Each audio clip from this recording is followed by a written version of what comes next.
Rasululloh aytibdilar.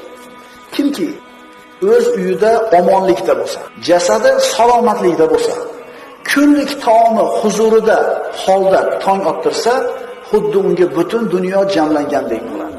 Uyi omonlikda, tani salomatlikda, bir kunlik ovqati bor holda uyg'onsa, hamma dunyo mana shu odamning cho'ntagida ekan. Aytaychi, yo'qmi odamlarda shu narsa? Bor. Lekin ko'radimi shuni? Nimaga ko'ra olmayapti mana shu 3 ta ne'mat? O'sha g'arb bergan madaniyat bilan qarayapti. Ular bergan tushuncha bilan o'lchayapti. Lekin payg'ambarimiz aytgan, "Ertaman uyg'oningni maza qiling, birodar, maza qiling. Tursiz yurtingiz tinch, boshingizda tomingiz bor. Taningiz sog', ichsa bir piyola choy bor, bir chilam non bilan." Bu qanaqa ne'mat, birodarlar? Har kuni ertaman turib derazadan shunday ochingda qarab turib, bitta chuqur nafas olib, alhamdulillah, joningiz omonda, yurtingizda tinchlik, boshingizda tomingiz bor, bir kunlik ovqatingiz bor. Agar shunaqa bo'lsa, deyapti payg'ambarimiz, eng boy odam shu deyapti. Endi bu musulmonlar